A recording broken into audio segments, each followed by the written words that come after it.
Shady, what a very good morning. Very good morning, Liberia. Thank you for joining us. This is the Bros Morning Talk, and of course, the platform comes your way every weekday morning between 8 up to 10 o'clock. I mean, it's a wisdom pleasure to join you this morning on the breakfast table.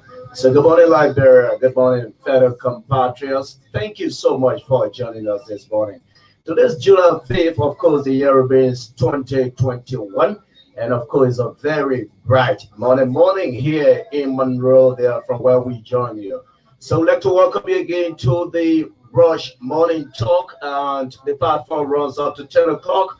And this morning, our first segment runs from 10 up to, that's 8 up to 8:30 this morning, where we're going across Liberia to join our rural correspondents to bring us up to date with the latest news and information trending from their respective counties and areas as well. They're going to tell us exactly what are the latest news and information coming up from their respective areas. They must talk about recognize the issue of the COVID-19 and its ravaging the nation and other parts of the world as well. We're going to go across a level breadth of Liberia to join our colleagues to tell us exactly what are the issues making news from their respective areas. And so, following that segment this morning, we're going to see our best to have some in-house discussion. We're going to take, a holistic look at the issue of the deadly coronavirus. The virus has been ravaging, it's been breaking down lots of developed economies as well as developing economy, of which Liberia is no exception. And so we're going to look at a broader perspective to highlight some of the issues, the way forward in combating the deadly novel coronavirus. And so following the in-house discussion this morning, we're going to proceed strictly to start to take your calls up to 9:15. By 9:50, we anticipate our guests and talk up to 10 o'clock. By 10 o'clock this morning, we call it the Escape the Scene and leave you on today's presentation. Good morning. Good morning, fellow Liberians. Thank you for joining us so much. I'm James Jefferson, talked by your host. And of course, I'm the lovely grandson of my lovely grandmother. That's what I always say. Liking me is optional, but respecting me is mandatory. There are lots of key things we're going to talk about this morning. But my colleague Ruben Biancoidolo is also here, and together we're going to combine our forces to bring you the very best the receiver has to offer you this morning. And so, Liberians, good morning. Thank you. Keep watching us on Brush TV Live, SEM TV. Those of you following by means of radio, the frequency is 94.7 megahertz. Let's communicate and let's keep together as we go for this breather. Upon our return, we go across the nation to join our rural correspondents. Be right there.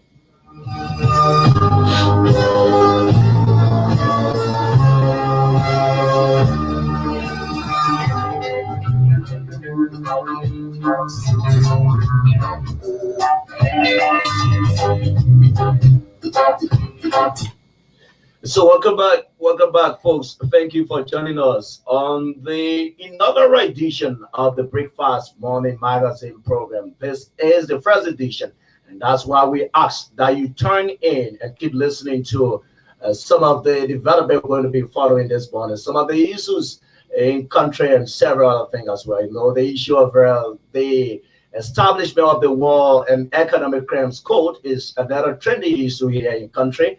And there are lots of things, that. So much for joining us on the Breakfast Morning Show. That's the Brush Morning Talk. Ruben, it's a pleasure to have you this morning. Thank you, Yagazin, and of course, it's a wonderful time. It's a wonderful Monday morning. Of course, July 5, 2021. It tells you that we are in the 7th month of 2021. It tells you that the year is gradually winding down as well. So it's a wonderful time to be on BMT this morning. That's the Brush Morning Talk, to talk about those issues, those trending issues that matter most to the ordinary Liberian people. Thank you so much, James. Sure. So let's begin crossing across the nation this morning, where we anticipating to join our colleague from their respective locales in rural Liberia. Let's see whether we can go over to Limba County this morning. When Augustine Dunn is posted in that part of the country. What we understand is that lack of the Eagles on about the fight against COVID-19 in Lima County, as the county records 11 cases of the novel coronavirus with 4 deaths as well. Still in Nimba, we get a report that electoral district number 5 representative Samuel Koga justifies call for the establishment of War Crimes Code, says it is a must.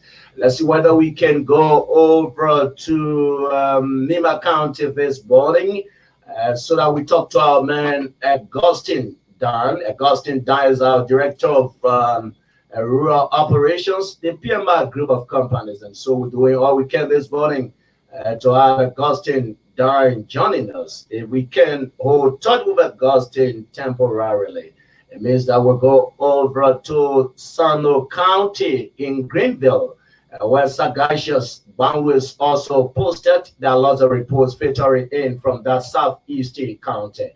I want you to be right there. Let's keep together. Thank you, and thank you so much for joining us on the breakfast table this morning. This is a famous Brush Morning Talk. And this morning we still intersperse in the first segment with our rural updates. And the rural updates where we go across the nation from those rural counties. We join our professional media colleagues to bring us up to speed of the latest news and information trending from their respective areas. I don't know what's happening to the network in rural Liberia, but it seems to be a bit troubling.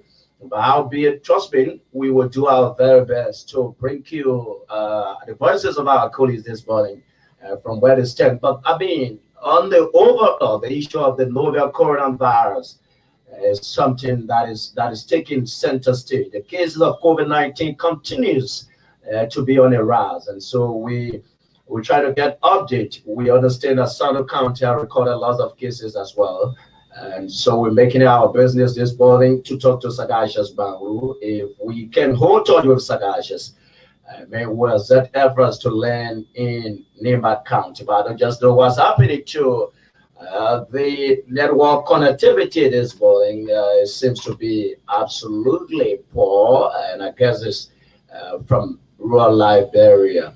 But thank you again. Be right there like we're here, and together we'll bring you a very perfect presentation of the Brush Morning Talk. Let's keep together.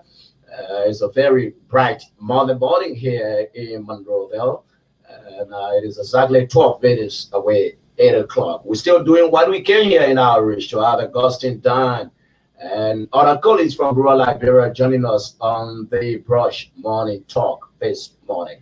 Well, Rudy, as we have set efforts to have our colleagues joining us, the issue of COVID, I mean, is something that seems to be a national emergency, though it hasn't been declared by the president.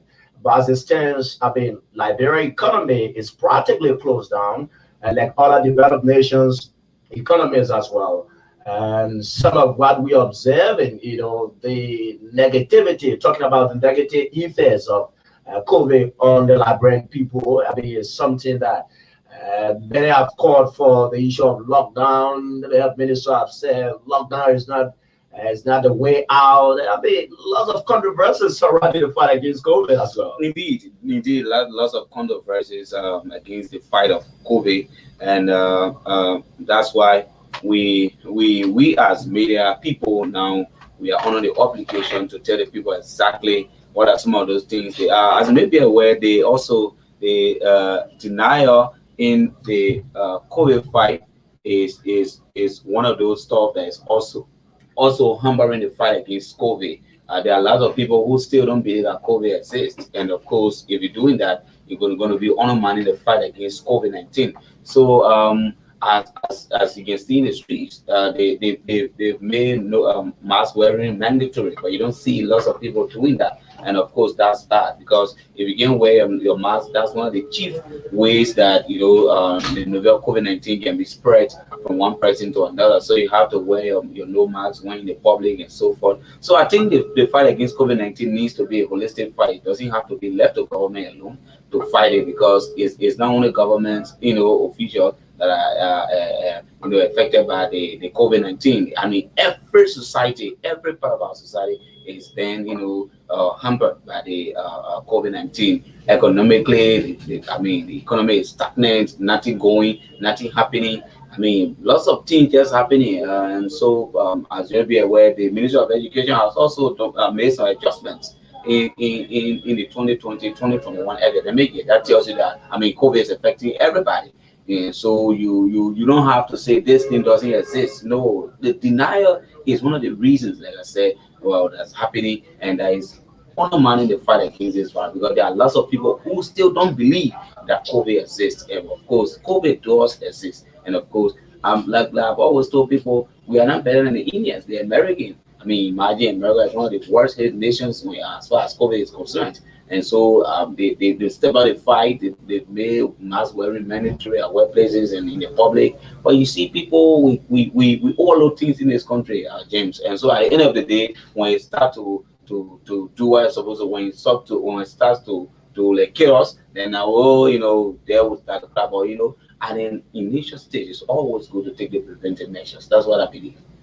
Sure, Ruby. As a matter of fact, prevention is better than cure, and it's better to be on the safe side than to get in a situation that you will be a certain efforts to get out of it. And so this morning we still here on the Brush Morning Talk. That's the BMT on Brush FM 94.7 megahertz, and of course we are live on Brush TV Live and Sam TV as well. And so we doing all we can this morning to connect with our rural correspondents to see as to whether we can hold touch with our rural correspondents so that they bring us up to date with the latest news and information trending from their respective areas of operations as well. Like I told you, there are lots of development trending from Nima County as well as other counties.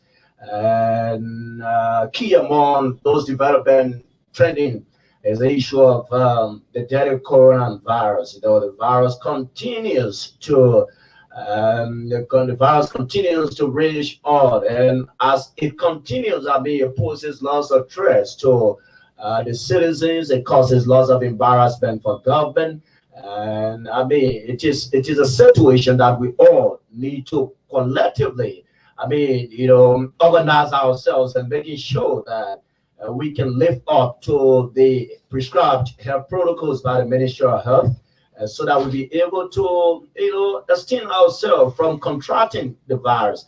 But this morning we trying to have Augustine dying on the line. I don't just know what's happening to the network from rural Liberia.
Again, we're here. Today's Monday, and of course, it is the first working Monday in the month of July. And so we hope that you do your very best. Those of you making your way to your respective job sites, including our cyclists who are, trafficking, if you will, they are transporting from one point to another. As you go about doing your daily activities, remember, coronavirus is real. Follow the prescribed health protocols announced by the Ministry of Health. And I think with that, Liberia will speedily overcome the fight against this virus. We have done it and we can do it again, but it requires all of us cooperation. but we're still trying to have our colleagues joining us this morning. I don't just know was an issue of the network this morning. Sometimes, the network becomes so bad off in the rural part of our country to the extent to reach out to police. I mean, it's just difficult. But trust me, this morning we will do all we can now, reach to connect some of our guys from where they reside this morning to tell us exactly the details surrounding some of the development they followed during the course of the week. And so, like I told you, there are lots of stories coming up this morning. It just seems to be a bit difficult in reaching out to our colleagues. But there are lots of interesting development coming up in Sino. We're understanding that the Sino County Health Officer, Dr. Jenithan Topa, complains of the lack of quarantine centers, says confirmed cases are self-quarantine at home. And still in Sino, specifically in the Buto area, Reverend Joe Chetty juggling girls with financial malpractice and several other things. But I think we have Augustine Dine joining us from Nima County this morning. Augustine, it's a pleasure to have you. Good morning. How are you this morning? Augustine, good morning. Oh my God, we lost touch with Augustine this morning, and I think that is due to poor network connectivity. But trust us, we will have Augustine Dunn joining us subsequently. Be right there. Don't go. Today is the 5th day in the month of July, a day after which the great United States of America celebrated her 245. It's a 245 round. I think 244. Oh, 244. Okay. So let's see whether we can have Augustine Dunn joining us this morning on the breakfast table. Augustine, good morning. Augustine, good morning. Good morning. Augustine, good morning. How are you this morning? Oh my God, I think we got to use the alternative way. Augustine, good morning. Good morning. How are you, and how is Nima County specifically this morning?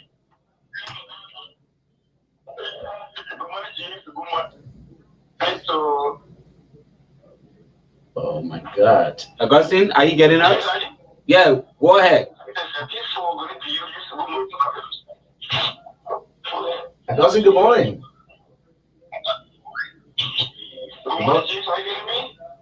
Very much better, Augustine. Go ahead. How are you, and how is Nima this morning? Oh my God. I just know. I don't just know what's happening.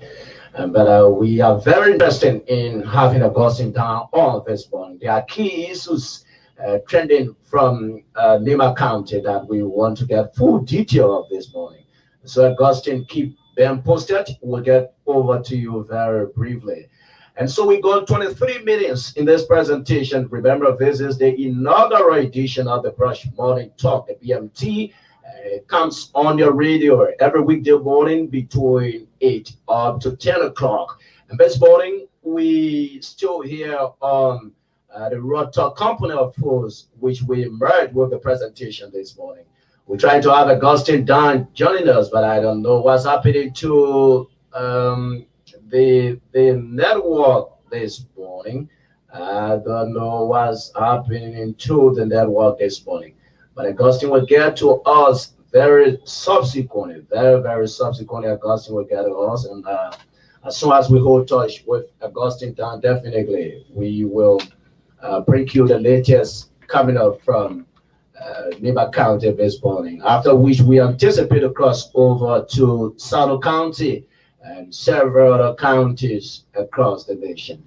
Oh my God, it seems to be a bit, troubling this morning. And that one is a serious setback. I don't just know. Yeah, definitely. So we'll do all we can for Augustine down the quarters this morning so that we can actually know some of the issues in Nima County. He is our director for rural broadcast, and so he's going to join us live this morning from Nima County so that we'll talk some of the issues that matter this morning on the BMT. This is the Brush Morning Talk 94.7, transmitting live from chicken soup factory here in Gardnersville. And so shortly, Augustine Dan will be joining us. And so Augustine Dan will be joining us very shortly. We'll talk about those issues that are trending right here this morning on the Brush The Brush Morning Talk. Yes, the Brush Morning Talk. So we are here this morning, and shortly we'll get Augustine Dan on the line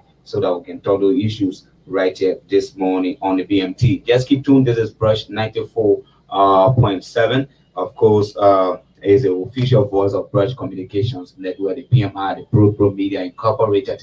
And we're so right here. I think Augustine Dan is on the line now. Augustine, good morning. Good morning, James. Good morning to Liberia. Good morning to all of our followers and viewers outside of Liberia. How are you? Well, I'm doing relatively good. That's Augustine. How are you as well? I'm very thankful. God is faithful. Despite the COVID-19 pandemic in the country with the hard death toll, God still keeps us. I'm grateful. Great. So let's begin with the line of vehicles in Nima. Accordingly, it's undermining the fight against COVID-19.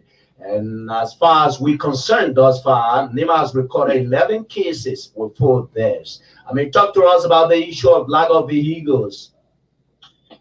During an update of the COVID-19 pandemic in Nima County at the weekend, the county health officer of Nima, that Nancy, informs the press that the country health team is seriously challenged with the council of logistics, and that is seriously impeding the fight against the COVID-19 here in Nima.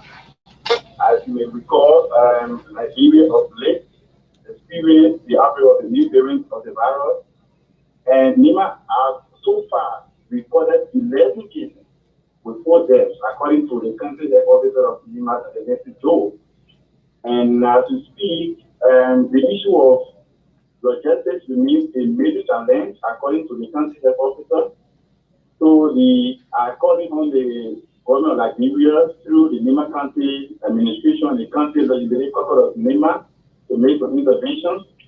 According to us, there is no vehicle. The country health team currently has a vehicle, and the vehicle does not have the capacity, and because of that, they do not have the capacity to transport specimens from Sanikore and other places to Monrovia, to even transport suspected and confirmed cases, those who are tested positive of the virus to nearby quarantine centers.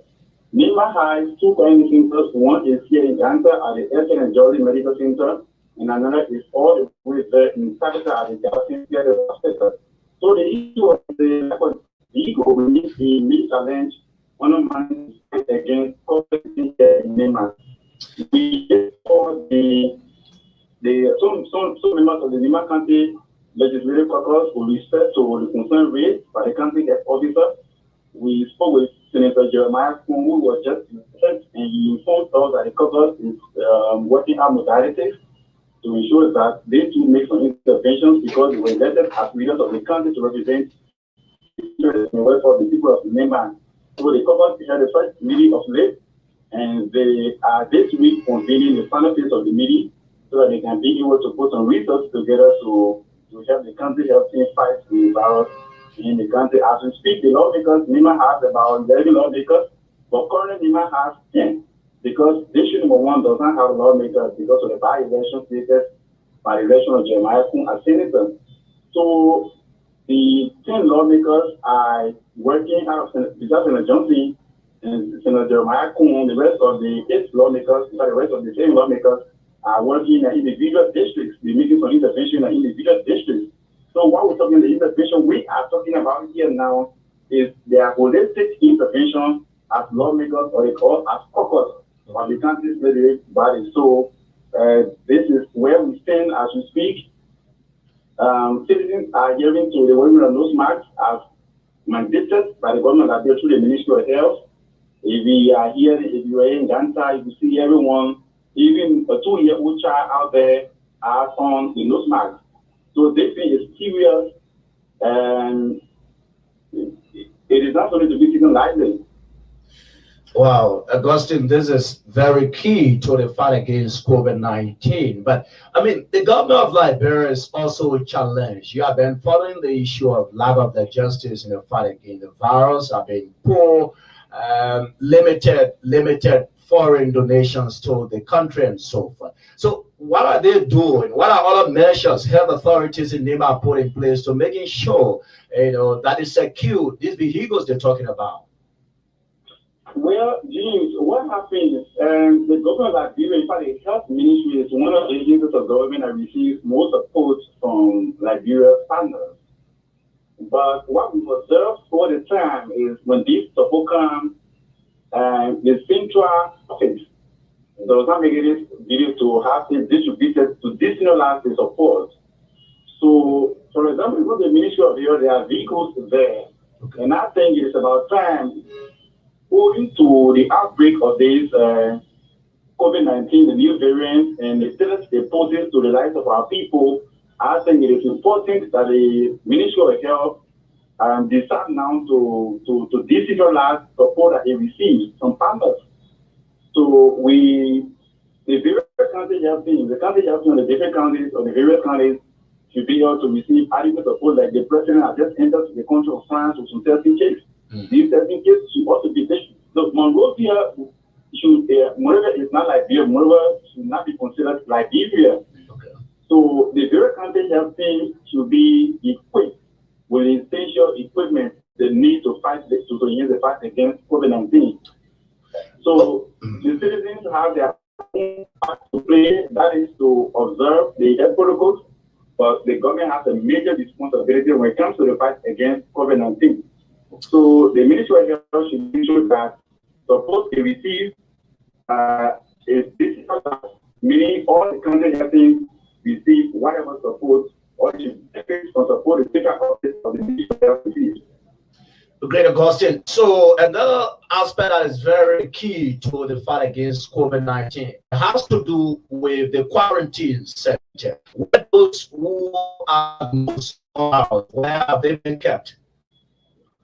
Those who are suspected in quarantine are being those who are suspected are being kept at the quarantine at the Eastern Georgia Medical Center, the hospital here in Kansas, constructed by first district and one representative, Jamaican Center. And the hospital is now divided into two departments. One of the departments deals with patients who there with other illnesses like malaria and the rest of the stuff. And there is a specific department that is there, is dedicated or this purposely to treat suspected cases of the COVID-19. So when these people are confirmed, they are now transferred from here to Monrovia. So as we speak, they might only have two quarantine centers. One is in Tabitha and one is here at the Eastern Georgia Medical Center in Ganta. And Augustine, that is very far apart.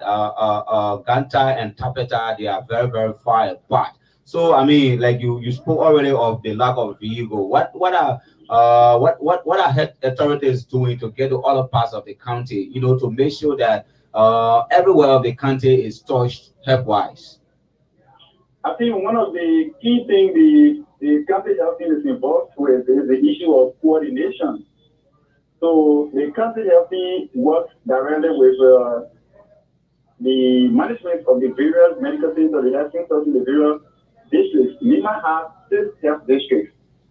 So what the county health team does is it works with administrators of the different health centers so that when there are suspected cases of the COVID-19 in their exact area, they will immediately contact the county health team, specimen of these specimens, and send to Monrovia. And in the process of testing a specimen in Monrovia, these people will be transferred to the quarantine center, either here in Ganta or if the area is in approximately with Tabitha, then they can be transferred to Tabitha, or if it's here, it can be transferred to Ganta. Okay, and so finally from my end, just beside the wearing of no mask and all that stuff, the government has also said not more than 20 persons should gather at a particular place. People should constantly wash their hands. The issue of feeding raw should be curtailed at churches and mosques. How is it now? Are those measures being strictly adhered to?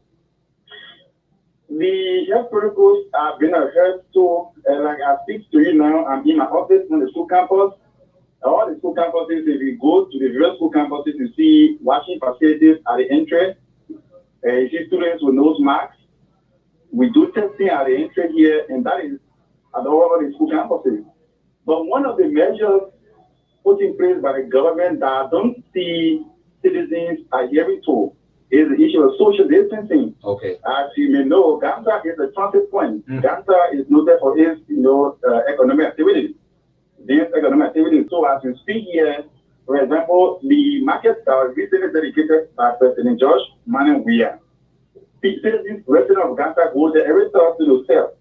So the citizens do not observe social distancing. Police, immigration at the various checkpoints, they are making sure that drivers transport about 3 persons maximum. And then motorcyclists are only allowed to carry 1 person plus the rider 2 persons on motorcycle. All of these are observed. But the issue of social distancing in church, for example, is not observed. Even in school, is not also observed. In marketplaces, in the traffic, at the great parking, social distancing is not observed. This has been my observation all the time.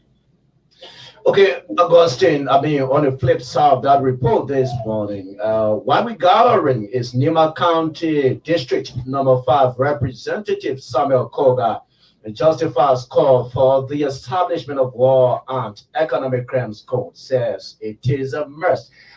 What's the backing of Rep Koga on the issue of the establishment of the War and Economic Crimes Code? What's his stance? Well, over the weekend, Representative Koga held a major press conference in Ghana that was simulcast on almost all the community radio stations in Nima. Nima had about 14 community radio stations, and out of the 14, 9 simulcast the show. And one of the points that was discussed was the issue of war crime code. Look, Liberians have expressed or continue to express mixed views about the establishment of war crime code. There are some who target individuals. For example, Senator Johnson, there are some citizens here in Nima when they say about war crime code, they want to look at the point to Senator Johnson. But look, Onokoa is saying our call for the establishment of war crime code in Liberia is not about an individual. We're not targeting individuals. What we are advocating for is to advocate for this, to want to safeguard the future of our country. Because if war crime code is not established, for example, there are companies that come from international partners that should be used to develop Liberia, but there are some folks in the government who invest in it. And so I think because of that, the country's development is being undermined. So people who invest those companies that come from international partners should be made to, to face the economic crime code, those who commit economic crimes. And then there are some people too who also committed atrocities, human rights crimes. And these people, some are working in government and some are being in the community, in the state post. So the lawmaker is saying we need to have the war crime code here so that these people can go to exonerate themselves, or these people can go to account for their actions. So we should not advocate for the time of war crime code because we want to target individuals, but we want to safeguard the future of our country. And look, the lawmaker went further to question citizens that if we know the establishment of war crime code here, what he foresees is tomorrow somebody wants to the house James and shall be cut life. So that's the future he foresees. So there is a need for the war crime code to be established, and those who are advocating for the establishment of war crime code do not advocate because they want to get at a particular individual or they want to get at the political ambition of a particular individual. But we should advocate for the war crime code because we want to safeguard the future of our country. So now, Augustine, this is hilarious, but it is a fact. Your kinsman, Senator Prince Johnson, is one of those who from the establishment of the War and Economic Crimes Code. So, a petition statement from Rep. Koga of Nima County. How does this goes out to the public? What does this suggest to us? Senator Johnson feels targeted by call for the establishment of war crime code. Every time people talk about war crime code, he feels targeted. But Senator Johnson and Representative Koga is from the same town, in Muyao. So the lawmaker has to be targeting Senator Johnson specifically. You know, there have been some bad blood between him and Senator Johnson in recent days. They are not police. There have been some political differences. Okay. But he purposely had a press conference to clear the air that my call for the establishment of World Franco or my endorsement of the establishment of World Franco is not because Senator Johnson and I have some personal differences. It is not because I want to get rid of Senator Johnson politically, but we want to ensure that we set some precedents. We want to ensure that we safeguard the future of our country. Okay, and so I know there were question and answer sessions, and so what did the people say? What were some of the responses you gathered after that endorsement statement came out from Rekoga? If you were in Nimba, James, every talk show here now is about World Franco. The issue of World Franco now has taken the center stage of discussion radio stations here. Every morning you open radio, you hear about World Franco, you even hear about World Franco. Citizens are expressing mixed views. There are some who are saying we should let go what happened in the past. Okay. And there are some who are saying no, we cannot let go what happened in the past. There are some people who were killed during the Civil War. And these people were productive citizens who should have by this time be contributing immensely to the development of a country. But these people were gruesomely killed. They were murdered. And so there is a need for the world to come here so that those who killed these productive and industrial citizens can go in account for their actions, to face the consequences of their actions. So the issue of the World Council, if you look at it on the average, citizens who are advocating for the World Council are in majority. Okay. The minority who are against the establishment of World Council are those whose political leader is Senator Johnson. Because most of those loyal to Senator Johnson are those who are against, because they feel that he is one of those, when they go to the party, he is one of those that will be prosecuted. Okay. Thank you so much, Augustine Dunn, for joining us with that splendid report this morning from Nimba County. Been a pleasure having you on the breakfast table. Have yourself a very good working day. Thank you so much, James, and I wish you all Liberians the same. Let's abide by the preventive measures. COVID-19 is among us, and with our collective fight, we will defeat the virus. Thank you. Also, have a pleasant day. Well, the voice of Augustine Dunn, he's our Director of Rural Operations at the level of the PMR Group of Companies. And you hear him there from Ganta City in Nimba County this morning, fighting in those reports. And so this morning, we gone approximately about 42 minutes in the presentation. We'd like to say good morning, good evening, good night, depending on where you join us from, which part of the world you are. We'd like to say thank you for joining us. This is the Brush Morning Talk. And of course, it comes on Brush FM, Brush TV Live, and SEM TV every weekday morning between 8 up to 10 o'clock. This morning, we are here doing all we can to cross-cut the country to bring you those reports from our rural reporters. We are James Yagasin Fopa and of course, Ruben Dolo. So let's see whether we can go over to the port city of Greenville. Our colleague Sagacious Banglu is posted in that part of the country, and we expect Sagacious to bring out the very best this morning from that southeastern county. Be right there, like we hear. And today is the 5th day in the month of July. The year means 2021. This is the inaugural edition of the Brush Morning Talk. And so we urge you to be right there. Stick and stay with us up to 10 this morning. Sagacious Banglu, we are setting efforts to conduct with you this morning. And we have Sagacious Banglu on the line this morning. Sagacious joined us from Greenville in Sano County. And Sagacious, good morning. How's the port city of Greenville this morning? Sagacious, good morning. Sagacious, are you there? Oh, my God. Sagacious, good morning. Good morning. Sagacious. Good morning, Sagacious. Can you get us? I'm telling you. So you got to position yourself in a very quiet and a non-movable position. Good morning. How are you and how is the port city of Greenville?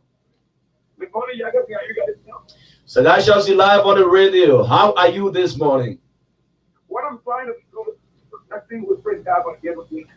and of course, keep you from one their district. And I see why the network keeps fluctuating. You joining us from Buto, and that is one of the hard to reach areas in Liberia. How is that part of the country? Well, Victoria is ready to fight, and I think the opposite is preferable to the cousin. So, Sagashas, let's go to business, beginning with the fight against coronavirus. How was it for the Delta variant of the COVID-19? How was it in China? Well, it's a situation here. As you may be aware, I've started to see something to the media and the head of Dr. the school that 5 cases of the virus recorded which reported a death.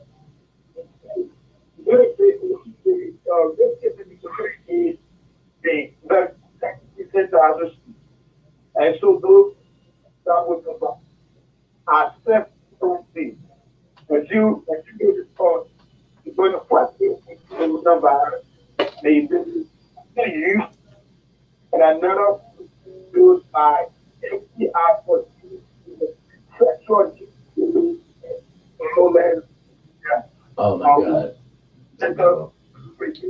Sagashas, we can barely hear you. Sure, it's coming through pieces. Sagashas, good morning. Are you there? Good morning, Jacob. Very well. I think you just have to amplify your voice a little bit, then we can begin the discussion because we can barely hear you. Oh, Sagasha left the line already. And so we just hope that we can rejoin in shortly to continue the discussion to know exactly what's happening in that part of our country. Like he said, he's in the district of Buto, yeah. it is a hard to reach place. Yeah, Buto is hard to reach. That's the concession area of the Golden Verona Liberia. Okay. The GVL, one of the biggest, one of the bigger companies operating in the area of palm production and those other products that follow as well. And so Sagajas is oh my God, it's Yeah, so Sagashas so Sagasha is going to join us shortly. We are exerting efforts to see if we can get back to Sagasha very shortly to continue the conversation with him right here this morning. Now, 30 minutes up to 9 o'clock this morning. That's the time. And of course, 9:15, we hope to have our studio guests this morning, James. Yeah, definitely, Ruben. That's the timeline for the presentation this very bright Monday morning. And yes, it's a very bright Monday morning. We are experiencing a sunny day here in Monrovia. I don't know for your location, but from where we sit at Chigesu Factory Junction, we are experiencing a very sunny day. Normally the day breaks like that, but before in the next 2 hours, you see the weather becoming gloomy and so forth. Oh yeah, sure. Okay, folks. So we're still right here. We level approximately about 30 minutes. 30 minutes up to 9 o'clock, and by 9:15 this morning, we anticipate our guests and talk up to 10 o'clock. At 10 o'clock, we call it the escape the scene, shut our doors, and leave you on today's presentation. Once more, good morning. You listening to the Brush Morning Talk. The BMT comes away every weekday morning between 8 up to 10 o'clock. And this morning, we're right here. And like we told you, this is the inaugural edition, if you will. This is the first presentation of the Brush Morning Talk. That's why we ask you keep being right there and together. We give you the very best the FM receiver has to offer you on the breakfast table this morning.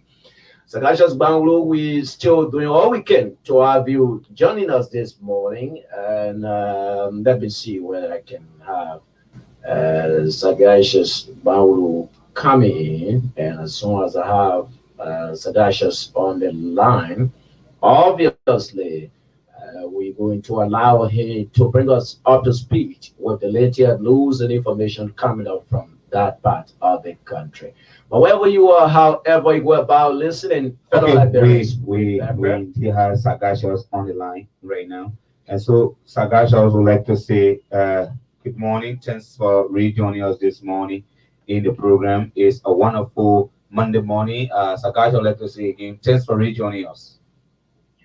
Thanks, Amir. We will say thank you, Jefferson and the team there. And our worship president, Lord God, to the broadcast this morning. I'm happy to be able to Good. So, Sagacious, let's forge ahead. How is it in a fight against COVID-19? Sano County is situated in southeastern Liberia. There are numerous challenges ranging from the issue of ambulances and so forth. But how is it during this COVID era? Well, like I said, the food agency is heavily challenged when it comes to the point of the COVID-19. As you may recall, Dr. Alexander Tuba, I told most men that the county has recorded 5 cases of the coronavirus with one death reported. And the fatality number is yet to see. The many patients who come down or people who come down with the coronavirus are self-quarantined because of the lack of quarantine center. Okay.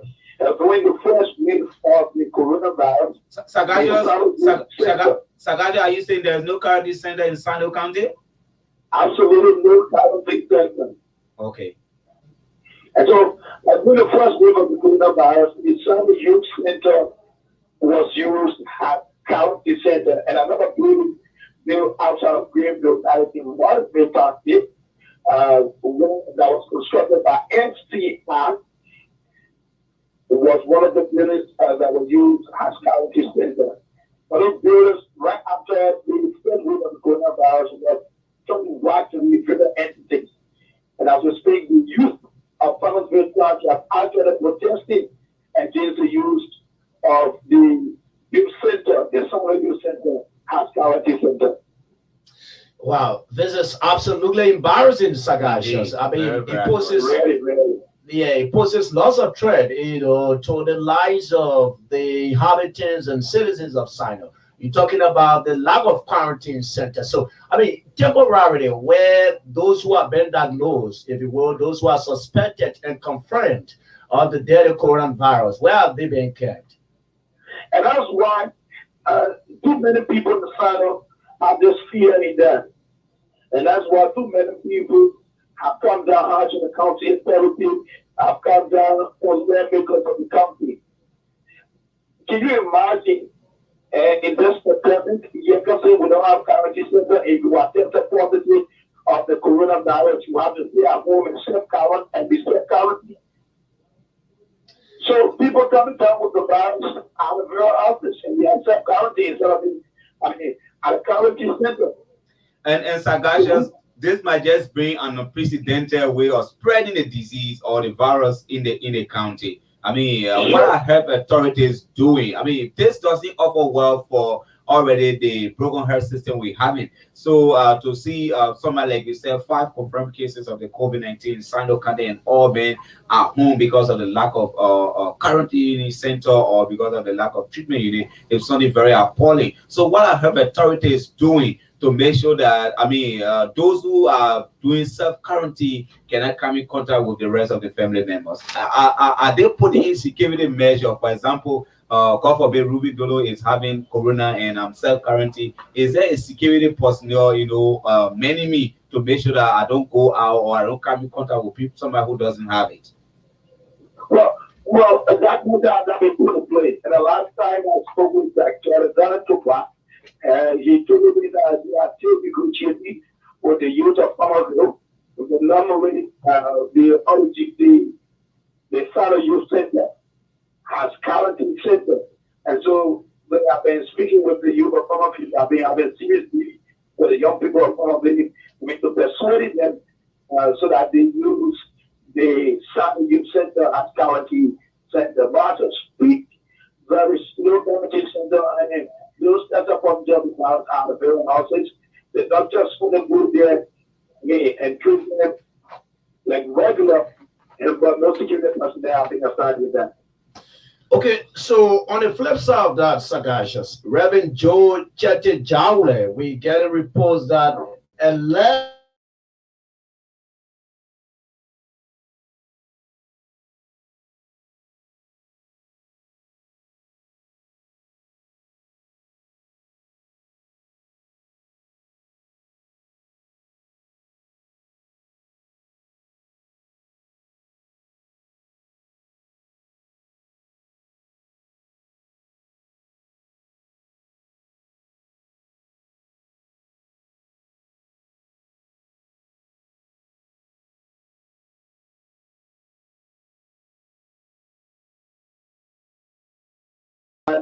was the Stanford Daniel School located in Woodland Compound. Another school is a Pugu Elementary School in Pumbu community. And one other school is the Upper Morris Elementary School in Morrisville Township. Every school, Imam right Reverend Wilton Jawle have allegedly penciled those school grants that were intended to enhance the group and develop the school. One of the things about what he's been alleged about is when we spoke with the school in Congo, the grant was actually used to help volunteer teachers. Remember, Congo is not the seaside. There's no road really road connectivity. You have to walk distance, cross river to get there. Teachers that are volunteering are not on government payroll. And so those guys are volunteering themselves when the school grant comes, they use the school grant to help you guys so that they feel motivated to continue teaching.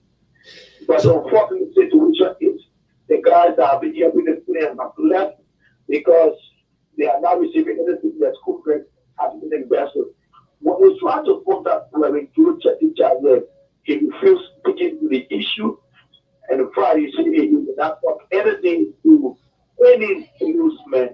We also tried contacting the county education officer, Apostle Campbell, who told us that we have called the district education officer on several occasions, but the district education officer has refused coming to his call. But an impossible movement because we have a group that the job with. We have a team, district education officer who went to the county education officer with documents to transfer certain teacher from this district to another district. So how did the CEO approve his communication if the CEO said, he has been calling Reverend Jawle and Reverend Jawle has not been coming to his call. So that's another issue that we are also investigating. But the CEO is saying that complaint about Reverend Jawle's investment has raised, and they are putting a case in place, to stringent measure to pursue, the situation.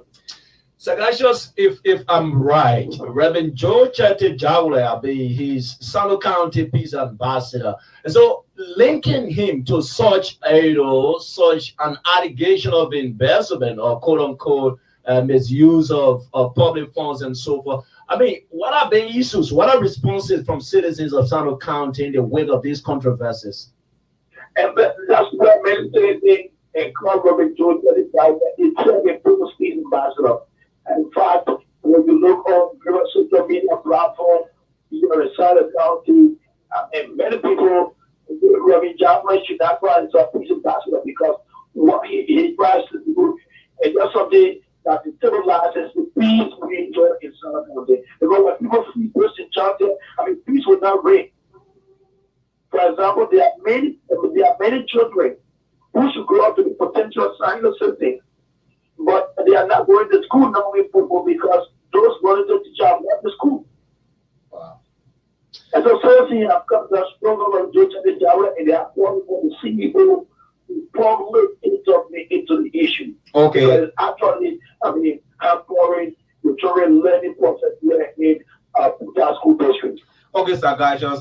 Normally when these kind of grants are coming to schools, you see the school authorities and the education or the EOs being involved with it. Is it that the grant directly came to the DEO, or how did he come in contact, with the grant that he allegedly embezzled? Well, so the grant is actually given the school authority, and that's why they have asked all schools to open the account. When your account is open, and the grant is actually linked to your account. But being the district education officer, he used his influence. And that's why he appoints, people who is the position, for example, the registrar and the principal. And so he used his influence, to have received the money from the school's administrator. And so the Parent Teacher Association, when they try to question school administrators, like principals and registrar, and they reduce the school grade, and that's how the issue of Reverend Jawle taking out the school grade came about. And so the PTAs are actually calling for, the county education officer who in turn said he he agreed to convey to the minister. Once again, guys, thank you, and thank you so much for joining us on the Brush Morning Talk this morning from southeastern Liberia, specifically in Sano County, where you join us from this morning. But how is the operation of the Golden Verde Liberia? In time past, there were controversies surrounding their operations and the way they go about operating, with the citizens and so forth. There were lots of Huda Balus involving several protests, several destructions. But how is it now? Well, I mean, everything is a bit quiet. If you recall, there was a riot here in Buta district back in 2014, and that was against the backdrop like Golden Liberia had not signed. I mean, the memorandum of understanding with the better community. But in 2017, February 10th, the memorandum of understanding was signed to treat the community in Golden Liberia.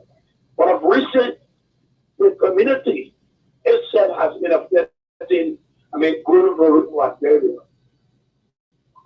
When it comes to steel fuel, steel fertilizers, and the students make it poor. So if you go in the people plants, you have people from the community using the people to face the poor. People stealing the people. In a recent 50 bags of fertilizer were retrieved from one of the communities here in Buta district.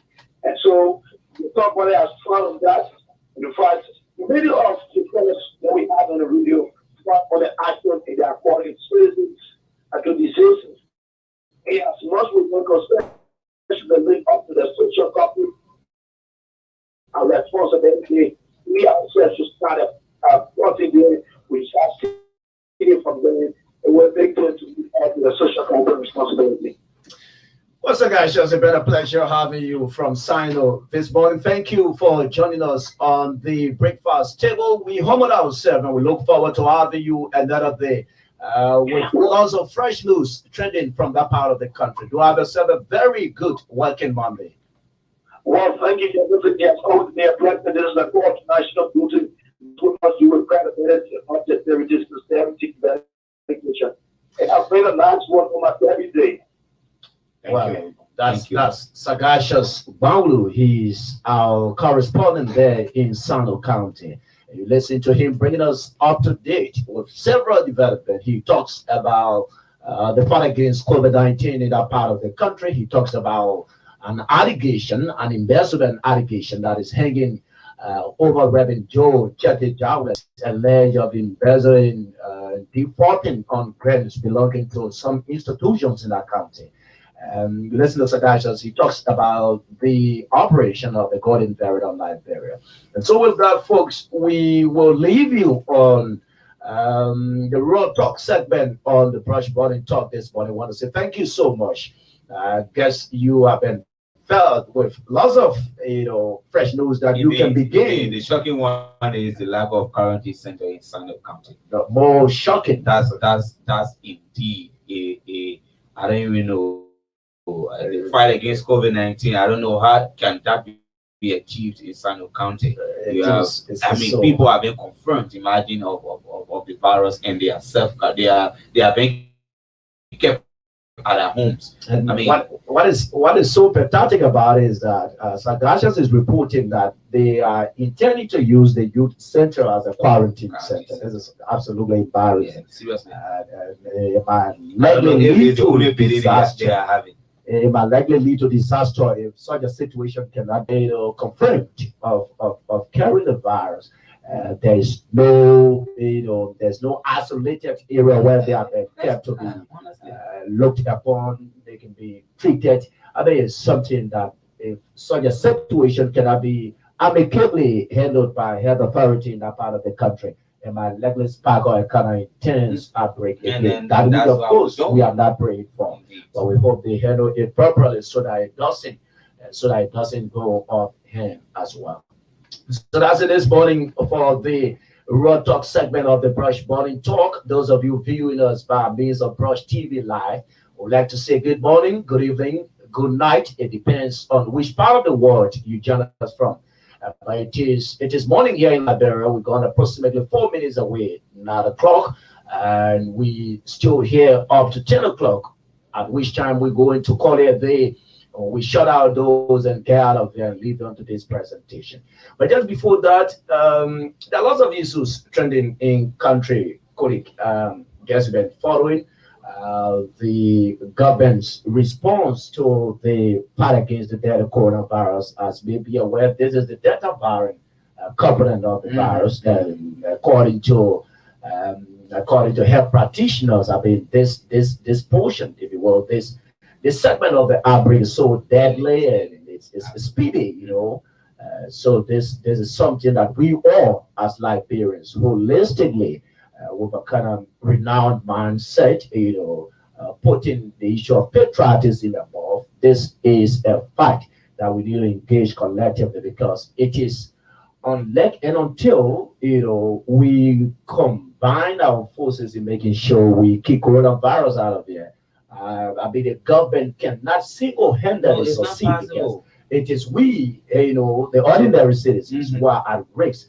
And so we would need to really make sure that we are in tight, or make sure when you are going out, you observe the social distancing, you make sure you are masked up and wash your hand perfectly, and just follow the health regulations. With that, Liberia will speed in the fight against COVID-19. But I must be grateful, Ruben. I'm very proud of the way Liberians are engaging this Delta variant of the virus. You see almost everyone, including kids, what got me so, so down. I was like laughing, because it is hilarious, but it is important. I saw a crazy man with nose mask. Imagine that. Oh yeah, he was masked up. They think it's something. Honestly, it's something that we all need to join government. We need to do all we can. The fight against coronavirus is not for and against. This is not politics. No, it's not politics. It is about our lives. Yes. So I mean, without life, I don't think you can do politics. So it's not time that we put all the politics aside and get rid of COVID, and then later on, I think we can come back to politics. I think so. Okay, so folks, this is the inaugural edition, like we told you. This is the first edition of the Brush Morning Talk. And so this morning we're going to have an in-house discussion. We're going to discuss permanent and key issues to national governance, looking at the fight against coronavirus, looking at the establishment of the War and Economic Crimes Code. There are several other things, several other things trending. Police have started shutting down businesses that are violating, the prescribed health. To our discussion, we can get few comments this morning about stories our colleagues reported from across the country. We can get feedback from those following this morning. Like we said, this is the inaugural edition. And so this morning we're going to have an in-house discussion. But trust us, tomorrow we're going to have our guest in here at 9:15 up to 10 o'clock to talk for 45 minutes. But today we're going to have an in-house discussion. So this morning, let's get the reaction of those following us about stories our colleagues reported this morning from across the country. So you can go ahead and announce the number. Thank you so very much. 0776360979, 0776360979, 0880346169. Those are the two numbers that get you through right here this morning on the BMT, the Brush Morning Talk. 0776360979, 0880346169 are the two numbers that get you through. Good morning.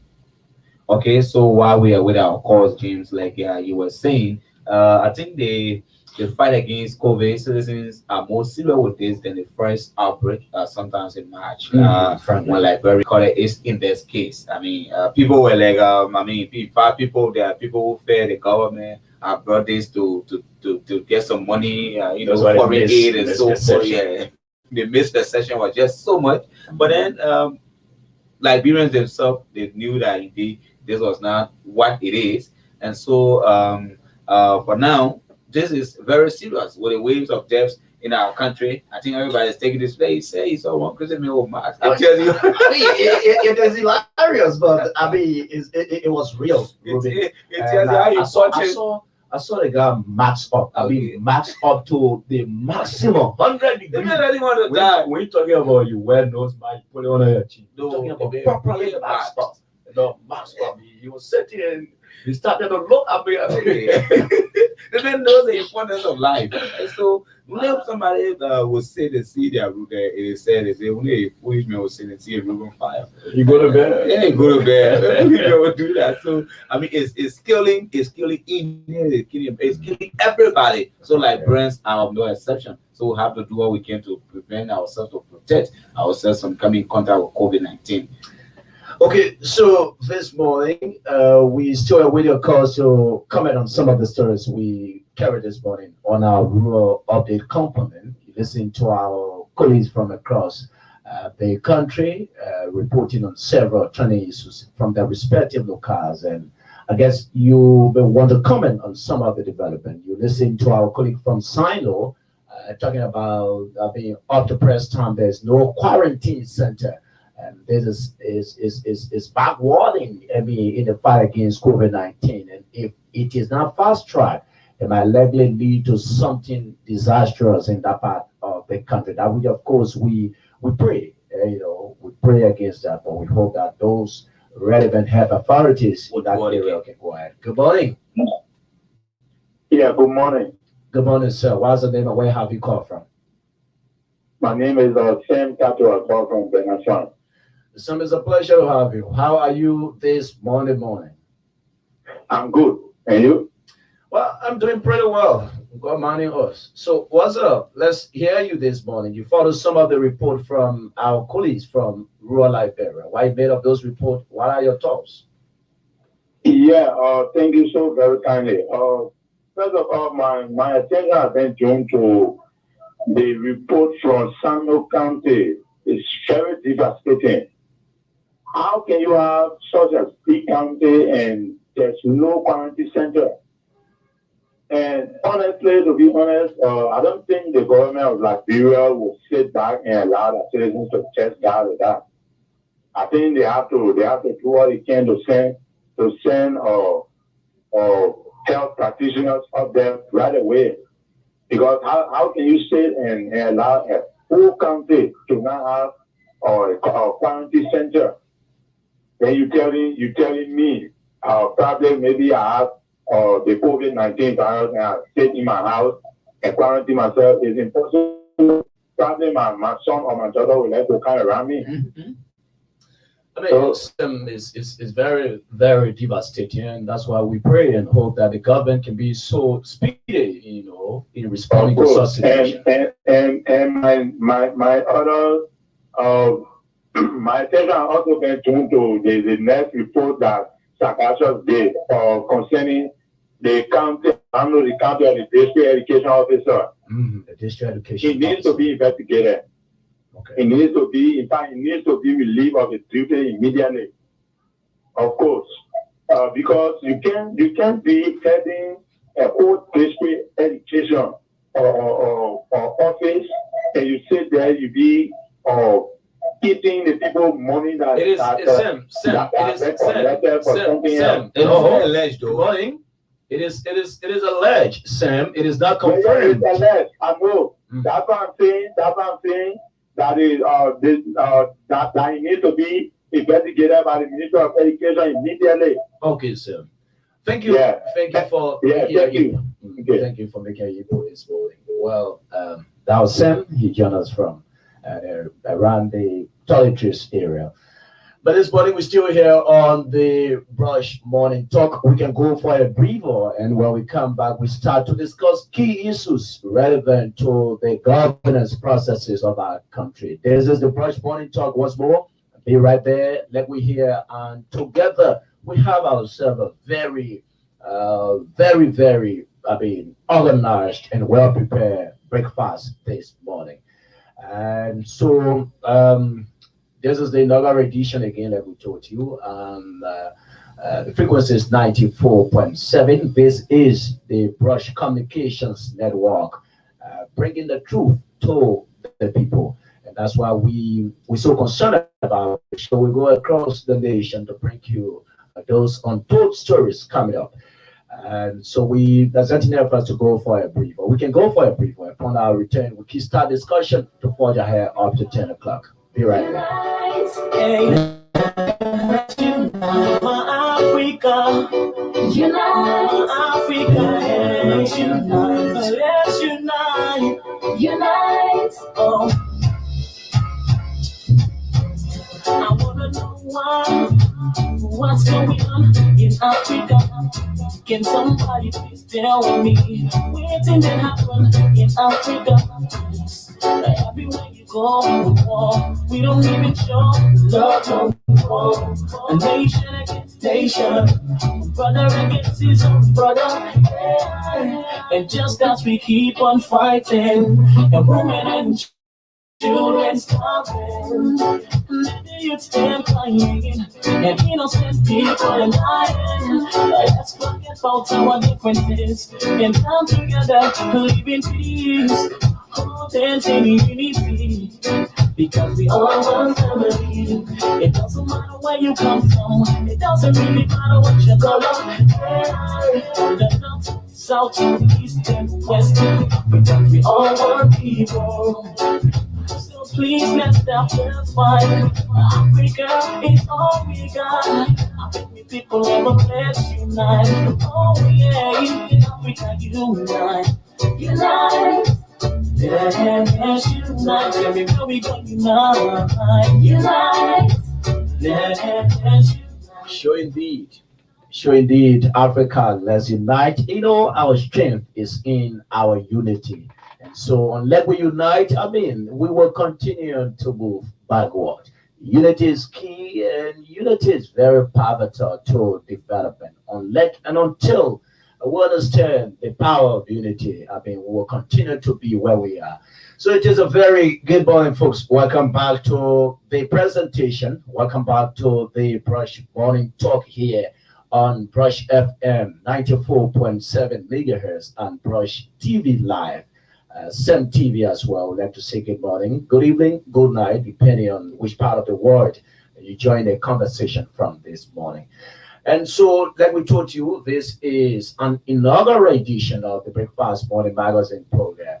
And so, we dive into some key national issues and this morning, beginning with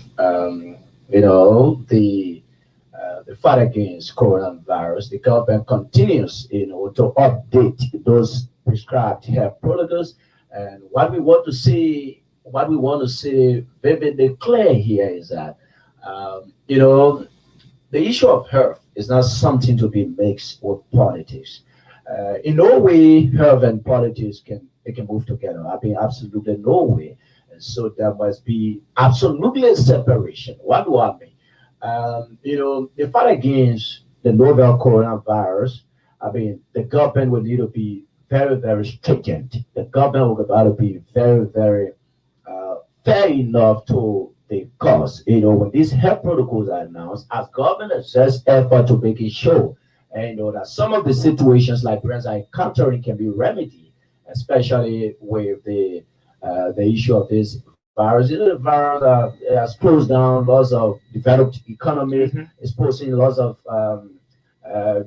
economic embarrassment or economic situations to the country as well. And that's why we as Liberians, we need to maximize our effort. We need to maximize our effort in making sure that the coronavirus can be kicked out of there sooner, because if it doesn't, and I know there are other countries, that massively suffered the effect of coronavirus. And Liberia is a developing nation.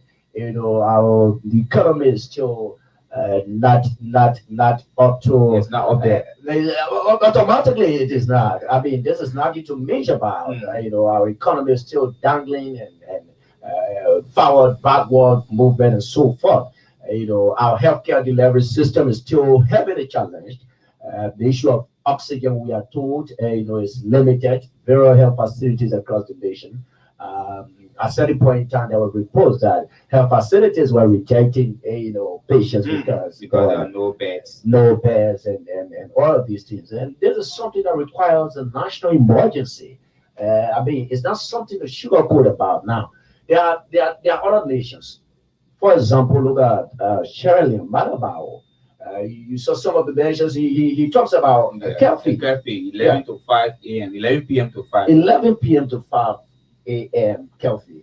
And those are some of the measures put in place by, the Sierra Leonean government headed by Madabao.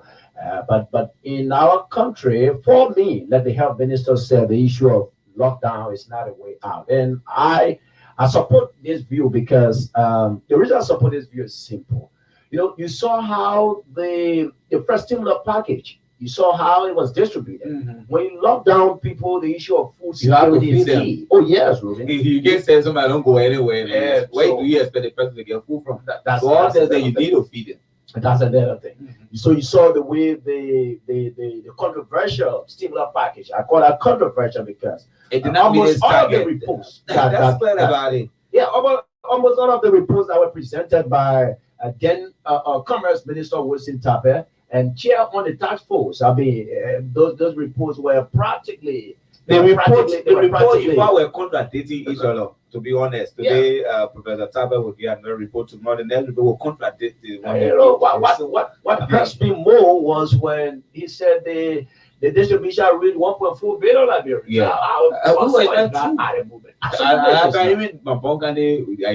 He said 1.4. Bongane said I can't even got it.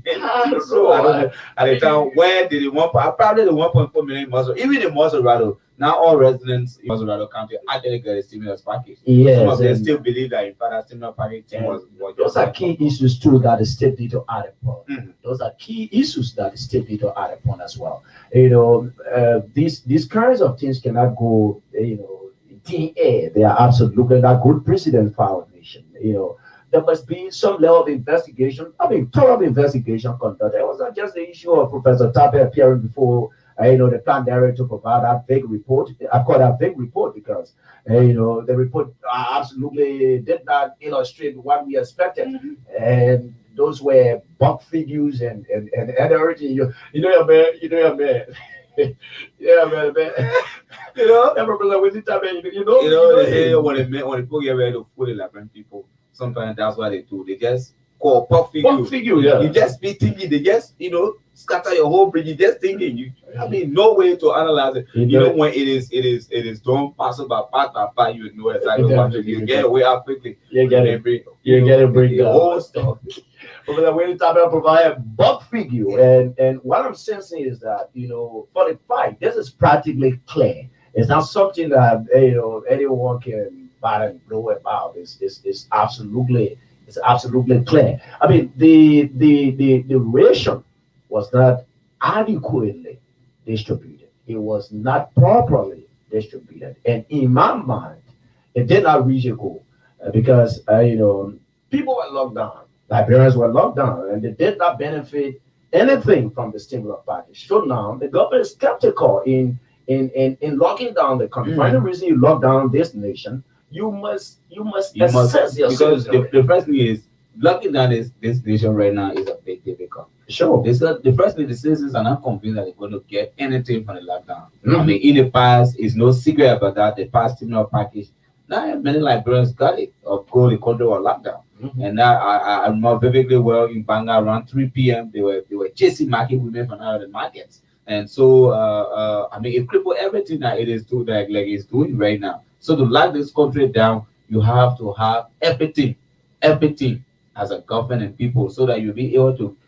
The lockdown, it was just too much citizens complaining, lack of this, lack of that, and the whole stimulus package scheme. Not everybody got it, but everybody got affected by the lockdown. That's the quarrelsome aspect of the entire thing. Yeah, everybody was affected by the lockdown.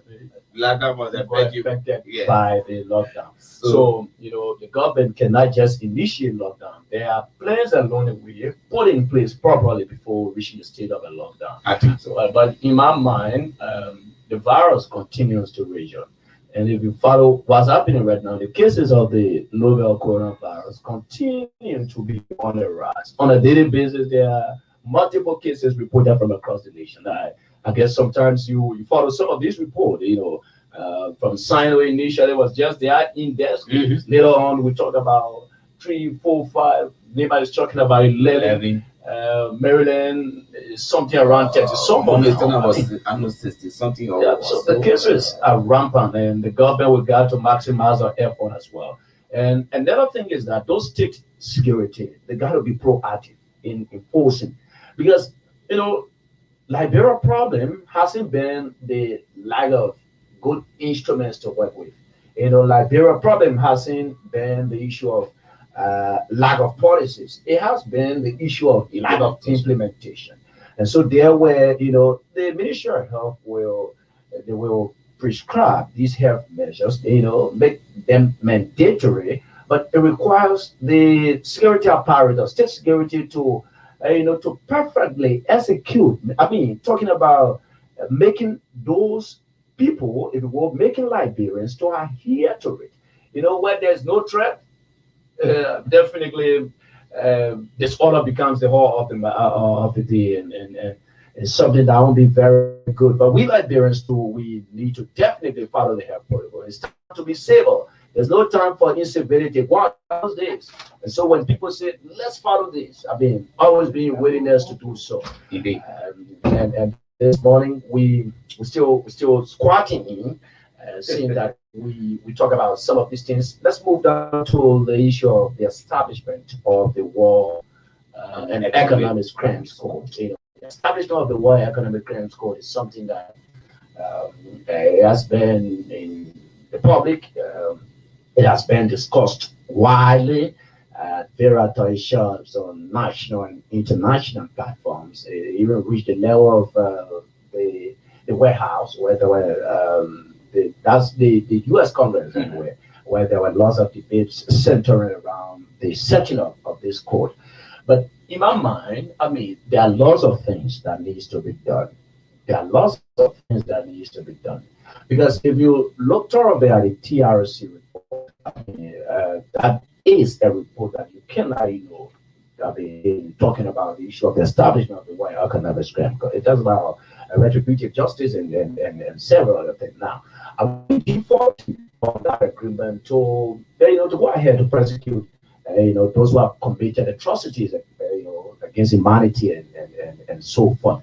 Why are we doing? If for any reason Liberia as a nation have unanimously agreed to set up a war and economic crime code, how would this code be run? That's another thing you need to be looking at, because the Constitution gives the Supreme Court, as the founder arbiter of justice in our nation. So, are we saying, setting up another code to be able to try warlords, to be able to try economic vampires and so forth? I mean, how would the coordination be between the War and Economic Crime Code and the Supreme Court? Where do we get support from? I support the establishment of the War and Economic Crime Code. That is very clear.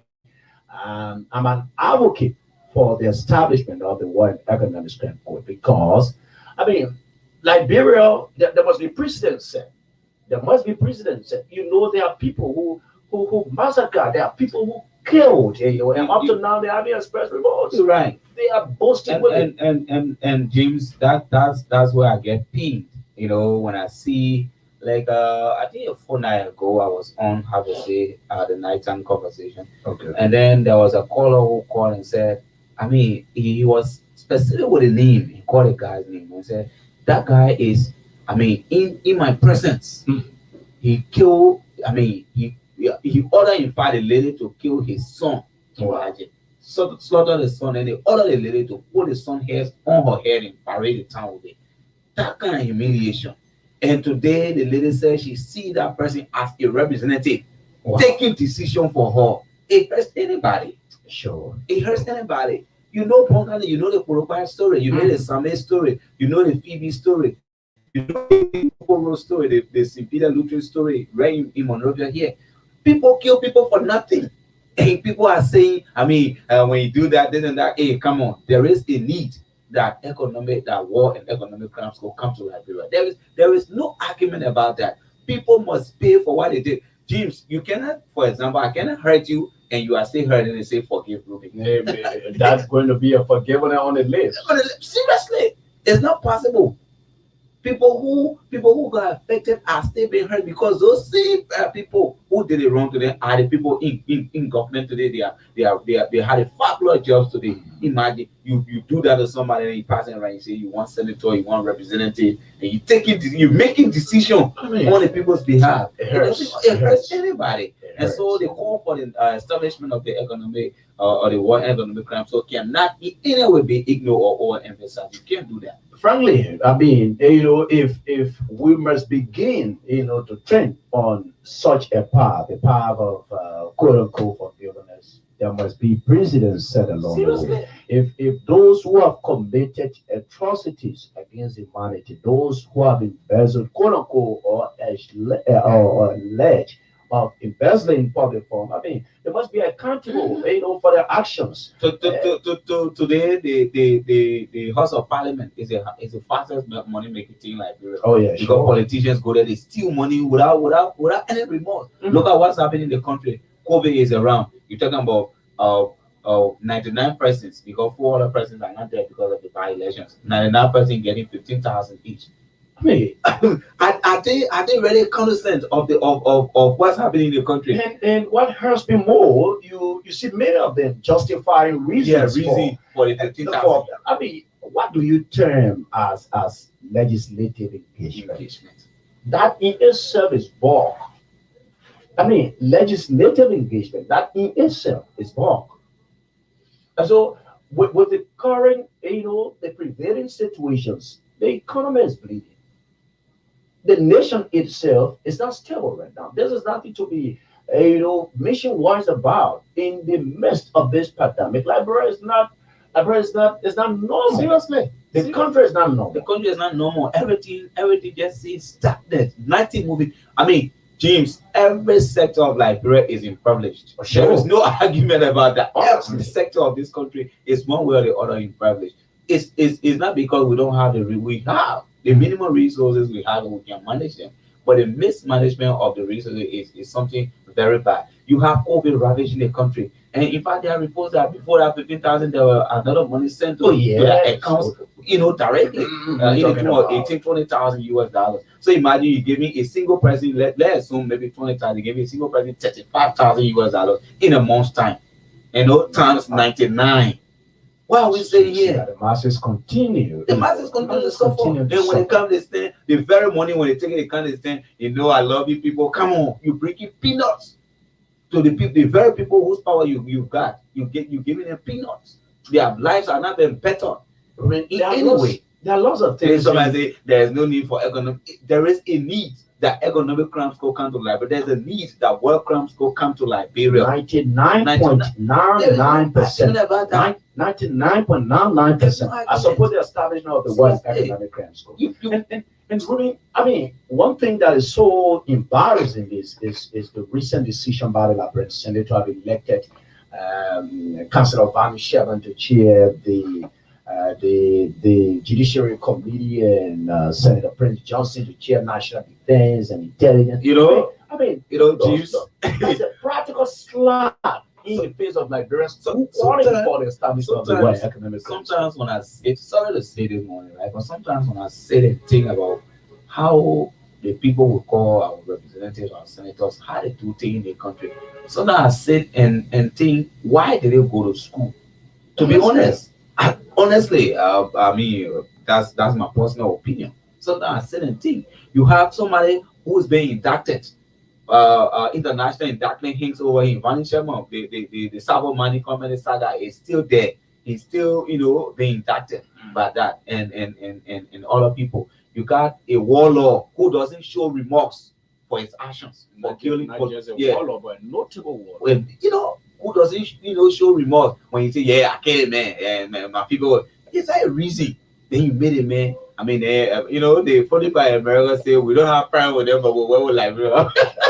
But I found that statement out there. What the understanding was being said here? America, who's supposed to be working, the man who handling the security sector of our country at the level of the Senate. America say we're not working with you, but we're working with the security. That's a that's a diplomatic statement. It's a diplomatic statement.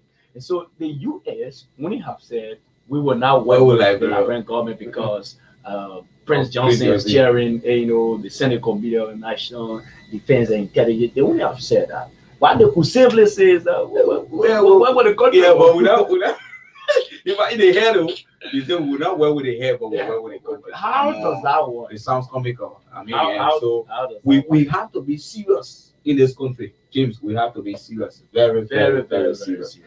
There is no need that somebody will stop or will stay in the way of war economic crimes for coming to Liberia. I don't see the reason. I don't see why Liberians should do that. Other countries, presidents today they are in prison because of what they did when they wanted to be president. Yeah, similar thing with former South African President Jacob Zuma. Jacob Zuma currently is in jail. There was a contempt of court after those several allegations of massive corruption and so the issues and those people's countries are better because of what they're doing. Sure, their countries are better because of they don't order the justice system. They don't. The justice system remains the best system for any other developing nation, and of course, Liberia is of no exception. For example, if today that person did this and the person is working scot-free, somebody will feel that impunity is something good in our country, and they will just do it and say, but nothing will come inside. But if that code is brought to Liberia and those who did what they did are prosecuted, it's going to serve as a deterrent. Anybody who want to do that, they will reference, but the person did it in jail for so year, or they were handled. I mean, there is nothing wrong with somebody killing somebody who killed a friend willfully without any reason. There is nothing wrong with that. Okay, so, folks. Yeah. So for me, like you say, me, not enough, and 100% support the establishment of War Economic Crime School. Let those politicians tell them where they get it. One thing I can hear me, James, just very kind. You elect one broke nigga in our library. Yeah, Professor. After 2 months, man, say everything I get it from my pocket. But he had a pocket before. I mean, did he have a pocket before? You say all the things I'm spending it from my pocket. Where was the pocket? I mean, those are clever attempts. Yeah. So we're still here on the Brush Morning Talk this morning, folks. Those of you joining us, we would like to say welcome. Thank you so much for joining us on our inaugural edition of the program. And this morning, like we told you, we are highlighting several key national issues this morning and talking about the establishment of the War and Economic Crimes Code, as well as the fight against the deadly coronavirus. So wherever you are and you wanting to form part of the conversation, you can now send number 0776-360-979, 0776-360-979, or 0880-346169. Those are the two numbers. 0880-346169, 0770 0776-360979. Those are the two numbers. And so we got our man Joshua Wright coordinating this edition of the program. Our another edition of Joshua Wright has been so instrumental, behind the scenes to ensure that everything goes well. But then, folks, you can form part of the conversation right now. You can comment on any of our talking points this morning. You can make your suggestions, your input, while mail some of the discussion we'll have in centering around our country, Liberia. So you can dial any of those numbers, and of course, automatically you will form part of the conversation. So let's go for this musical break. And this song is done by D12. And we are setting the efforts to get this song this morning. And so following our musical break this morning, we can start to listen to your comments, some of your statements on the Brush Morning Talk. From there, we can proceed up to 10 o'clock. At 10 o'clock, like we told you, we shut down this program. We close our doors and leave you on to the execution. Let's go for this break and be right back.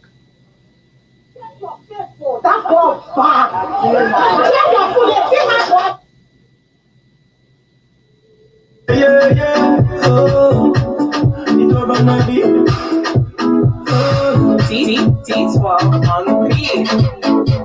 If nobody talks about you, you are nobody. Nobody. If nobody chewing your bone, you are nobody. Nobody. They will know everything about you more than you know yourself. Yeah. They will talk, they will talk, they will talk, just to bring you down. They will spread all your bad news more than they spread your good news. Everybody wants to go to heaven, but no one wants to die. Oh, see, let it do the talking again. See, I will do the bluffing, yeah. Anything they say about me, please believe it. Oh, believe it. Believe it. Believe it. Believe it. Anything they say about me, please believe it. Believe it. If nobody talks about you, you are nobody. If nobody chewing your bone, you are nobody. Maybe like it, you can hire your own there just to make it juicy. Juicy. If you like, you can pour your own there just to make it spicy. Spicy. I know you like the cheese, yeah, you like the fries too. The fries, sugar in the tea, cocoa in the coffee, anything you want to say. They can talk about Jesus Christ, yeah, they can talk about Moses, they can talk about Abraham, who they can talk about. Tell me,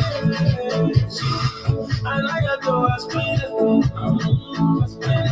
and I had to justify, and I had to convince you. Please believe it, believe it, believe it, believe it, believe it. Anything you say about me, please believe it, believe it. If nobody talks about you, you are nobody. Nobody. If nobody chewing your food, you are nobody. Believe it, believe it, believe it, believe it. Sure, indeed, folks. Welcome back to the presentation. Welcome back to the presentation. Welcome back to the Brush Morning Talk this morning. Oh my God. Welcome back to the presentation, folks. Welcome back to the Brush Morning Talk right here on Brush FM 94.7 megahertz. Broadcast from the township of Goddardville, upside. That's the township of Goddardville right here at the Chicken Soup Factory Junction. What a very good morning. And so thank you so much for joining us. Wherever you join us from, however you go about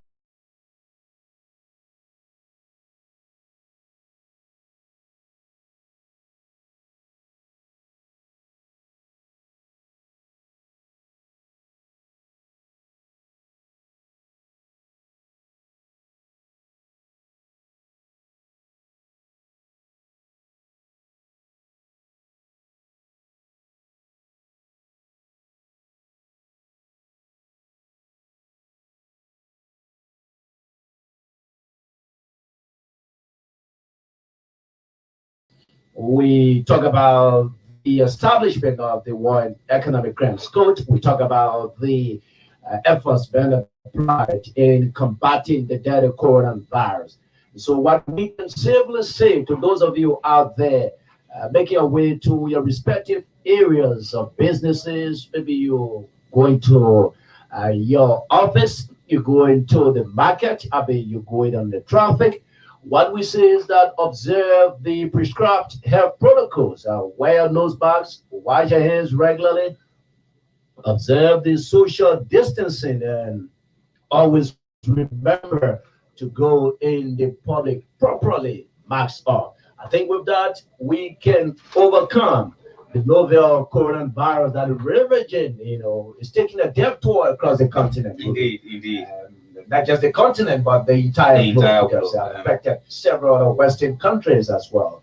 And we are very hopeful and confident that if we Liberians can strictly adhere to the prescribed health protocols by the Ministry of Health, definitely we will overcome this coronavirus like we did back in 2014. That epidemic was so dead. Ebola was bad. And James, at the dairy for COVID being like Ebola, and probably nobody in the country because Ebola was bad. It was so deadly. Ebola was bad. I was affected. Lost some of the family members, but again, that's it. Life must go on, and so that's why we're here this morning on the Brush Morning Talk to talk about the establishment of the War and Economic Crimes Court in Liberia. Should we come? And you heard us. That has been in fact our panel discussion, major panel discussion on how to say here on Brush FM 94.7. Every weekday we'll bring that to you 9 to 12 midnight. But we've come this morning because we couldn't have our guests. But tomorrow again, I assure you that our guests will be here, and of course we'll ask our guests those questions, necessary questions that matter. But again, like we said, there is no need for Liberia to continue pardon, on a path of impunity. Everybody must be held accountable. Somebody call, won't do that. Are we going for everybody who took no, we're not going for everybody who took we're going for everybody who gave instruction. Today, Chancellor is in jail for 50 years for aiding and abetting. All the things that went on, they say the man helped. He aided the RUF rebel in Sierra Leone. That's the reason they're sentencing. All of the counts they high against Chancellor, 11 count, everything, they kidnapped, everything couldn't hold Chancellor. But they held him for aiding and abetting the war, the RUF rebel in the Sierra Leone war. And so today he's been sentenced for 50 years in prison. Nobody is bigger than that. What you do, you must be held accountable for that. Frankly, and there we come from. The issue of establishing the War and Economic Crimes Court. On the front note, this is is pivotal in moving forward. We cannot leave behind some of these, some of the challenges. These ones that quote unquote, they are still causing a kind of dirty mark on the picture, on the image of our country, and we leave it like that and proceed. No, we must correct the wrong. They must be corrected if we are to go ahead. And somebody say, "Oh, Liberia, we're not get money." Hey, Liberia sent. We're not going to establishment of War Economic Crimes Court. Let's know that one today. If that one, if the higher thing is just for the agreement to be made, and they say there are people who are looking for money to have that established. The Hague, the special court for Sierra Leone sitting in Hague, Netherlands. Sierra Leone did not pay a dime for that. Sure. They could have brought Chancellor down guilty for aiding and abetting the Sierra Leone war. Sierra Leone didn't pay a dime for that. In fact, the lawyer that represented Taylor, it was being paid by the court and even and all our partners. So you cannot say, because there is no money. No money from Liberia's scholars will go to the establishment of the World Economic Crimes. So it's going to be established by people who believe in justice. Ruben, if you conduct your personal survey right now, you got to understand that Liberians in totality are yearning for the establishment of the World Economic Crimes. Of course. And this is not something to measure about. I think this is the time. We have listened to several other persons talking about, why now, and nothing is belated. There is no time to do right. Sure. Yes, there is no lateness in doing the right thing. There is belated. What do we call belated? Nothing here belated. It is the book of Ecclesiastes says there is time for everything, and so it is a time. Because the first thing is this president we having is somebody who people say, he believes in justice. He believes he's a man of peace, judging from his history, coming a peace ambassador and so forth. And so now he's president. But so, he was one of the lead advocates. I can remember 2000, was that 2008, 2007, around the 2011, when the now president, then he was, the leader of the CDC, the Congress for Democratic Change, when he said there is need that those who committed those heinous crimes be brought to board. And so today he's president. I think that's, that is going to remain as one of the legacies of President George. It was during President George we attend you that the economy of workers go into Liberia. Sure, but another thing I'm looking at, this is very sensitive, and this is something we need to look at in the political arena. And as may be aware, Senator Prince Johnson is commonly referred to as the political godfather of Labour camp. This is one of the major factors that you cannot underestimate in the issue of establishing, a war and economic crimes code. It's political, but these are political, tactics and chicaneries that surrounds establishing the code as well. The key thing is the War and Economic Crimes Code will not be established for Prince Johnson alone. That's but now, making Prince Johnson, Senator Prince Johnson, is taking the establishment of the War and Economic Crimes Code as his taboo. Why? Why is he taking it personal? Whenever you say War Crimes Code, it appears like Prince Johnson. And this is where Liberians now, the call for the establishment has intensified. So James, on the flip side of that, for example, because Prince Johnson has proven to be a kingmaker in Liberia, especially when it comes to Nima County. Sure. But it's very demanding now. Majority of them want the war and economic crime. So what's the fear here? I don't think any politician who want to agree that a war economic crisis going to come. I don't think you should be afraid that you will not get votes in Nima 2020. No, I don't think so. In fact, I think it's going to increase your vote because that's what the citizens want. I mean, so you heard from Mr. Dan from Nima. Those who want it from Nima are more than those who don't want it. So it tells you that even as a president or a government, if you agree that the war economic crisis will come to Liberia, you're going to get more votes. So what's the fear here? And like you said, it's not going to be called Prince Johnson Code. It's going to be called the War Economic Crimes Code on Liberia. And so it's not only going to be Prince Johnson one go in there. No, I don't know why he's always take this personal whenever you talk about that. You insulting journalists and say all sorts of things when you asking people must be responsible for what they did. I mean, I was a kid. My father told me before reaching there's a time in Bonga because before reaching there's a Joshua called UPA. He said the senator allegedly used to use human intestine as gate at the time. I mean, so you will do all of that. People see you doing it. People know that you did it. Then you say, then you show no remorse for it. You show nothing. You don't regret your decision for that of what you did. Then you say, when you talk about economic crime, then you start to foam around here. Let people be real to what it is. Let's be, my man, if your child does wrong, the best way to make your child a better person is to scourge that child, not to spare the lawyers for the child. I don't think so. Yeah. The another problem is that the Liberian is so diplomatic, engaged in the establishment of this code. We're talking about setting up commission to advise the body on how to proceed, in establishing the war and economic crimes code. We support it. It's brilliant. They might not have the aspect, but what we think is that they need to recalibrate. They need to come together to understand that the call from the Liberian people is important, and the call of the Liberian people should be the call and should be the order of the day. And so, as those we elected, to represent us, to occupy those public positions, whatever we want done, it is through them. And so, when we say we want the war and economic crimes code to be established, I mean the senators, the representatives, They must take the mantle of authority to proceed. The president have already asked them for, the way out. He proposed to them, seeking their advice on how do they proceed in establishing, cell code. The Senate said we need to invite experts to come and tell us how we're going about, what can we do, what needs to be done, and all those kinds of things. Those are delayed tactics. Those are delayed tactics. And what is getting me so frightening is that about 15 years from now, those who have committed atrocities against humanity will be no more. Many of them will be there. Yeah, indeed, you're right. Yeah, many of them will be there. So if we continue to renege on the issue of establishing a war in economic crimes code, I mean, we will get nowhere. Maybe the time that we might think that it is appropriate for establishing a code, there is no one alive again. Who do we try?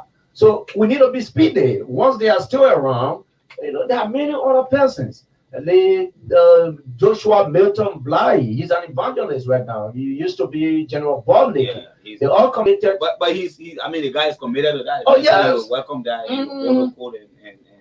And say what he wants to say. Yeah, sure. Innocent. Sure. So you got Judge Bully and other people, but the Liberal Parliament too is so. It's polarized. Yeah, it's polarized by quote unquote killers, and that's why they're doing what they're doing. I mean, for me, I don't know how different to put it, but that's why they're doing what they're doing, because there are people there. You kill people and they reward you. They make you your reward after killing the people. Liberians back then too, man. Say, came up. I'll vote for you. I still not understand. They sometimes we take decision and I say the one I say, well, what really happened? How did this happen? Honestly, unimaginable, Yeah, and today we are all year round. One clip for the best in power. Yeah, the best power. Right.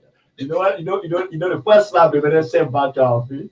They better when they elected Prince Johnson on web body straight. National Defense and Intelligence.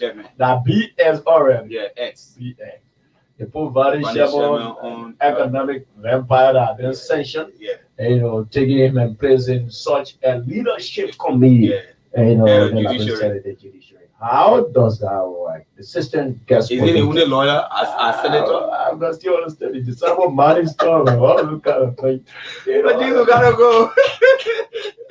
We gotta go. I just know, but I don't know. I'm still not understanding. We gotta go.